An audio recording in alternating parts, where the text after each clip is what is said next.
The 2025 NBA draft was very interesting to say the least. I felt like there was a ton of hype going into this draft compared to the last previous years, and I think it was for a few reasons. Number one, the first overall pick was very recognizable. He's been promoted all year. We saw him on the biggest stage, at least in the Final Four with Cooper Flagg. He went to Duke. It pretty much does all of that for yourself just when it comes from a marketing perspective. Number two, I saw a lot more guys get drafted from college this year than playing overseas in Europe or in the G League. And I think that's a good thing for the NBA long term. Again, we see it with college football. Now they have to stay there for 3 years, but you are pretty much able to watch guys play for at least 2 to 3 years. You get familiar with them, then they go to the NFL. You already know what these guys have been through, and I think it just helps people become more familiar with them. And I think the same thing applies to basketball. It's just not how the sport works. You can go after 1 year. But just seeing these guys play on the biggest level in college, I think really helped build some hype. And again, this is from an American perspective, but it's a lot easier to get into some of these guys instead of having to watch some French or German team or Spanish team and seeing how the teams how they're playing and looking for this 18-year-old kid that I barely even know how to say his name, or having to watch G League games. Like, I just prefer how it is in college. I think it helps build some more lore. I like seeing them on the biggest stage. They're also, in my opinion, just getting an experience that's great for them. You're going to college at least for 1 year. It's a new environment. Also, you're playing under some of the best head coaches that we've seen in a long time. I know it's not at the professional level, but let's not act like D1 college basketball is not a very high level of basketball. So I'm just glad that this is what's been going on. We're going to see if this is going to be a continued trend, or will there be a little bit more shift back to the European leagues, back to the G League. But with NIL, I expect to see a little bit more of this moving forward. But yeah, that definitely was a reason why I was a little bit more interested in the draft this year. Obviously, everyone knows it. Cooper Flagg, he goes to Dallas. Not much to say about this pick other than I think it's a great pick. I can't believe that they ended up getting this guy. How many times can you say, you've seen a number one pick go to play with now 2 future Hall of Famers with Anthony Davis and Kyrie Irving once he gets healthy?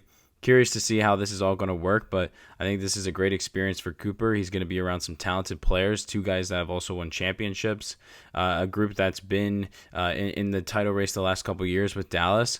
Just in general, they've definitely been through the trenches a little bit. Also, I think with Kyrie being off the floor for a little bit, it will help him develop purely just handling the ball and everything. He will have to get used to Kyrie being maybe the primary ball handler, but I am just very curious to see how Cooper does. I think he's going to be doing really well. I don't know how good the Mavericks are going to be this year in a stacked West, but I'm so excited to see this kid dominate, and I don't think it's going to take very long if everyone stays healthy for Dallas to get back on track. The second pick was Dylan Harper. Really liked that one as well for the Spurs. It was pretty much the pick. It had been the consensus pick for the last couple of weeks. There wasn't really much about him potentially not going there, but overall I like the pick. It's another ball handler for San Antonio. You now have him and Fox, and then you also have Castle as the guard. So I think it could get a little interesting. It's a little bit clogged up now with the guards. And my biggest concern with this pick is really just how does he fit with Fox? I think there is some room for concern there. Not in a bad way. It's more just like we have 2 primary ball handlers. How does this work?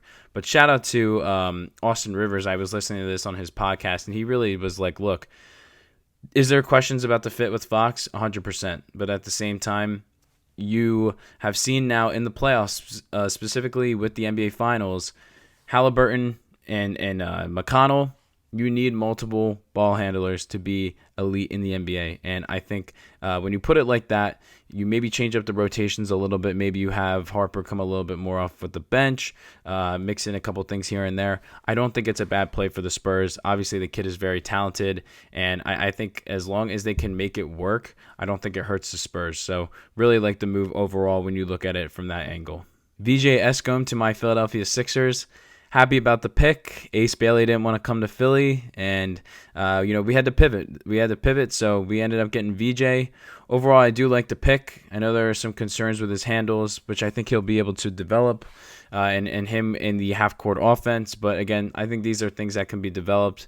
My biggest things when I look at this pick is, number one, the kid seems to have some hustle and some heart, which a lot of guys on the Sixers haven't had the last couple of years. So I like that. Number two, I want to see how he plays with McCain and Maxey. I think him and Maxey in the transition offense is going to be lethal. I think it's going to be very lethal. They're going to be running the fast break very quick. A lot of transition offense is expected with the Sixers now with these two high-profile guards. And then when we talk about McCain, I don't know exactly how that rotation is going to look. Maybe you put McCain off the bench, or maybe you switch him and VJ off the bench. I'm not exactly sure. But again, we saw it with the Pacers this year. I don't hate the idea of having multiple elite guards or guys that can be an elite guard in this league. It's not bad to have this much depth. And again, if he can pick up his handles and just overall get his shot down a little bit, I think the Sixers are getting a great player. He's a great two-way player. Again, brings a ton of energy, and I'm curious to see how he works with these guards with Maxey and McCain. But overall, I really do like the pick for the Sixers. Con Knipple to the Hornets with pick number 4. Again, I like the pick. Con pretty much could have played anywhere. That was the scouting report on him with most of the consensus with the analysis. He's overall just a very good player. He knows his role. He's going to hit shot-up threes. Can score as well, though. I think it's going to be a good fit with LaMelo. LaMelo is definitely a guy that does like to pass at times. So, again, Con's going to be there in the corner as long as he can find his spacing, which I think he will. He will be a great asset to the Hornets. I think he's a good player overall. Not really a guy that you're worried about, having too low of a floor, and a guy that I think can have a high ceiling if put in the right position. My only concern with this pick is, some of these lineups defensively are going to be pretty bad for the Hornets, but hey, you can already say that because they are the Hornets. So I think it was a great pick overall. I think it just, again, it spaces the floor, gives you a reliable shooter, a guy that you can rely on, and a guy that plays into LaMelo Ball's assets, specifically with his assist game. I just think it's a good fit for Charlotte. Now the guy that everyone wants to talk about, Ace Bailey. So Ace Bailey, again, I'm not going to get into the whole thing because I'm assuming if you're watching this video, you know about everything that he's been kind of up to, just with the reports of him not working out with any teams, now him flying late to Utah. That's something to monitor, but overall, Utah had to take a swing. Danny Ainge had to. He's been rebuilding this thing, and I totally understand it, but at the same time, you need to take the swing on some of these players, and they needed to get a high-volume shooter, a guy that could score, a guy that could change the franchise, and Ace Bailey was sitting there at number 5. Again, he probably should have gone number 3, but he just didn't want to go to Philly. It was too much of a risk for the Sixers, but I think the Jazz, they don't have all the history that the Sixers have had the last 5 to 6 years with the disappointments and, yada, yada. It's a different market out there. I think the Jazz could take the swing on him, so that's what they're going to do. And I think the Jazz are getting a great scorer. I think this guy's going to be putting up 20, potentially 20 points per game. I love his mid-range shot. Again, his build is pretty unique as well, 6'10". It's really all for me his attitude. Can his attitude translate to the NBA? Because he seems a little entitled just from the outside. Again, I don't know everything that's going on with this kid's head. I don't know, what people are telling him that are mentoring him. There's a lot to kind of see, and we just have to see how this plays out. But I think overall the kid's a great player, and again, he has to develop in some of his, some parts of his game. But overall, I think he's going to be a great player, and he's going to bring some swag to the Jazz that the Jazz really haven't had. It's really, though, for me, his mentality. What is his mentality going to be like? Is he going to work as hard as possible? Is he going to be entitled? Some of those things can throw people off, even if they are super talented. So we will see how this works. But I think if this pick hits, it's going to be a great pick and a great value pick for the Utah Jazz. I'm putting both of these picks together because I'm not going to lie like I know a ton about them. Trey Johnson and Jeremiah Fears. The Wizards get Trey Johnson.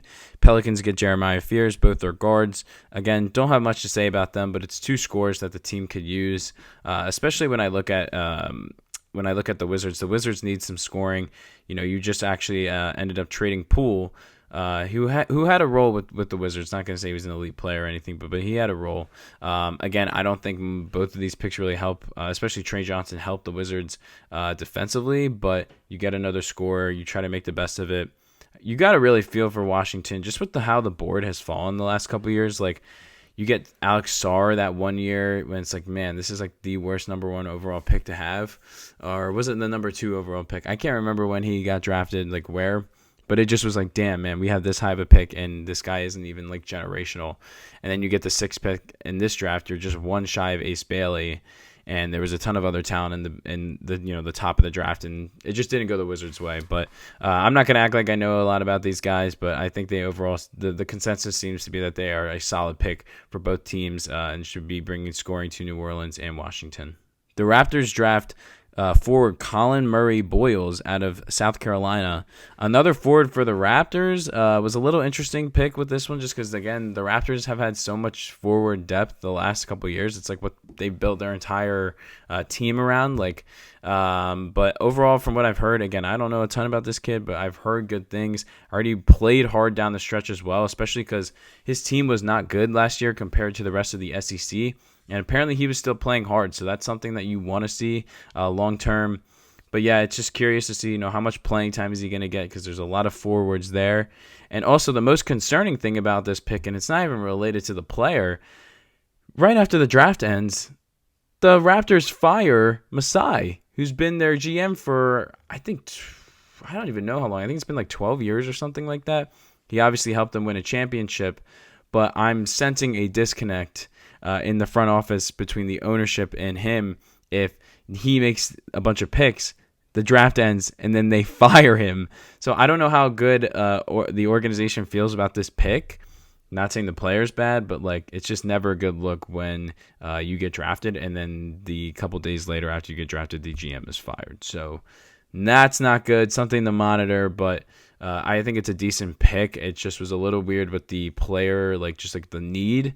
And again, how much is he going to fit, and does the front office even really want this player in now? Because I think it's a fair question to ask when you literally fire your GM right after drafting the kid. Kaman Maloak, I cannot say that name correctly, but love this kid. Fell in love with watching him when I was watching Duke in the tournament. He's got a lot of hustle. Definitely needs to fill out a little bit, I think, weight-wise. Also, just kind of figure out his game. He's very raw, but I think he's a solid player. And again, just seeing his story, the dedication, you're definitely getting a guy that's driven. So I really like that. I think it's a decent pick for Phoenix just because Phoenix needs to figure out this whole thing with their team. I mean, again, you trade KD. This team is just weird now. It's Jalen Green, Devin Booker, Bradley Beal, come on. And now you also traded for Mark Williams. So curious to see how Mark Williams and Kaman play together just because, again, it's two big men. Will they be on the court at the same time? Maybe. But it might be a nice rotation of a 1-2 punch. Overall, I think the kid can develop in Phoenix. I don't know, a ton of what to expect from him game-wise just because he is such a raw prospect, and I don't know exactly how they're going to use him. But I think if he can develop into a solid defender, he gives them a lot of depth, and if he can get, some scoring down consistently, I think it really could help out Phoenix in the long run because then you have two reliable big men. So I think it's definitely a swing, but hey, I don't necessarily hate the pick for Phoenix. Now I just have to talk about the Nets in general.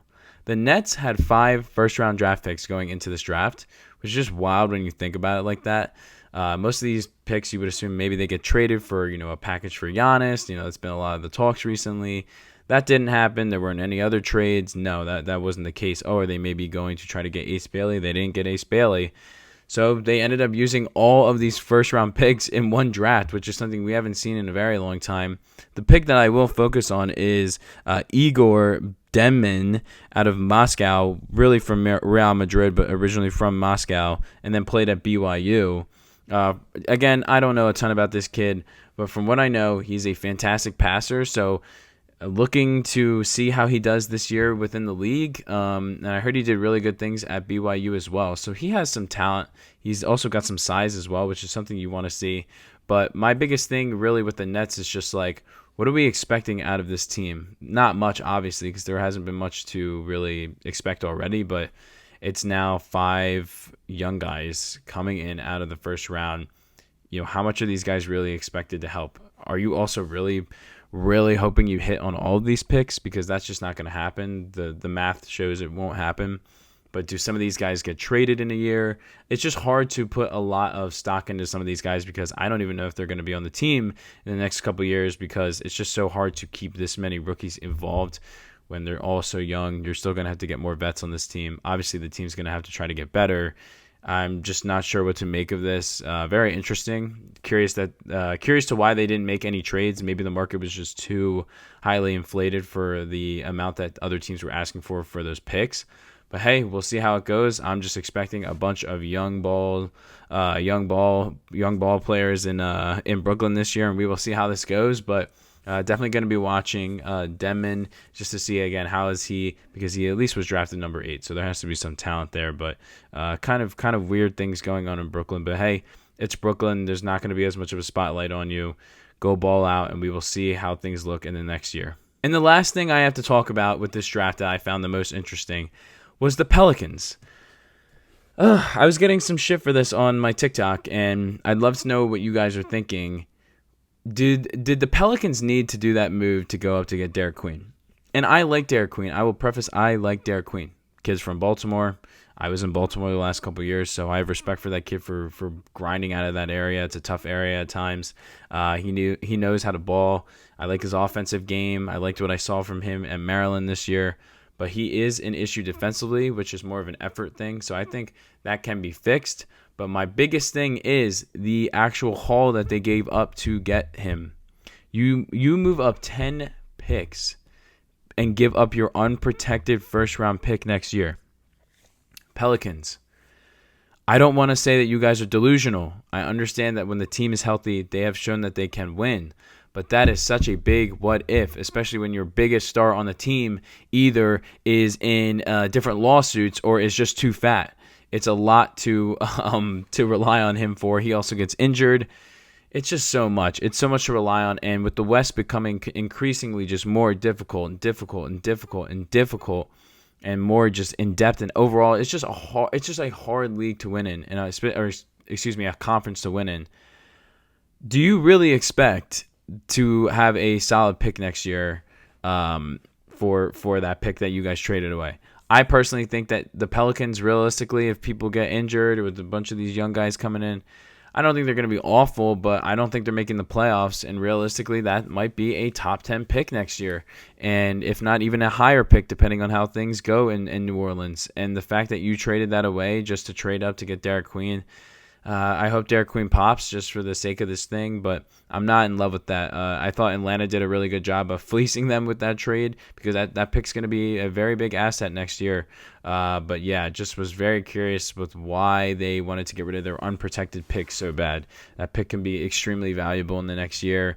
And I just don't think the Pelicans are looking at their roster with 100% honesty. Again, they're around those guys more than me. I'm just a guy on the internet talking about basketball, but I just don't see how that is a good idea with the current Western Conference. It's only getting more deep. This is not the Eastern Conference. This is not where you can potentially get in with like maybe 40 wins or whatever, like 39 wins. No, this is the Western Conference. It's only getting deeper, and I just don't see how that pick isn't realistically a valuable asset next year. But hey, it's gone now. You can't do anything about it. Let me know what you guys think about that trade, because I just think it's a little sus on the Pelicans' end. And that's all I wanted to talk about in this video. I'm not going to go in depth on the entire draft because I wouldn't feel comfortable enough talking about that. I don't know enough about these second rounders. There were some other picks I enjoyed, at least, like the kid from China that's going to, I think he's going to the Rockets or the Grizzlies. I can't remember which, but he's going to be tough from what I'm seeing. Seems like he has a really nice, it's like this one spin move apparently. It's like just really, really good. So I want to see him. I'm trying to think about who else. I mean, I'm a Sixers fan. We got the guy from Auburn that can't jump. We'll see how he does defensively. But yeah, curious to see how this draft goes and just see how these kids play. But I just thought it was a very interesting draft heading into the draft.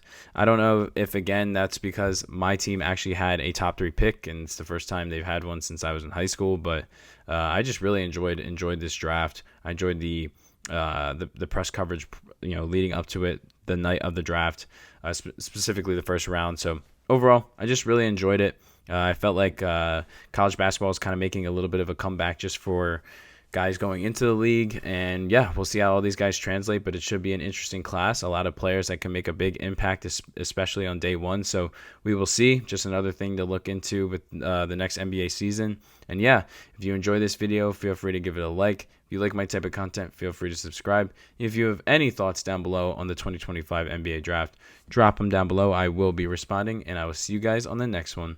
Peace, guys.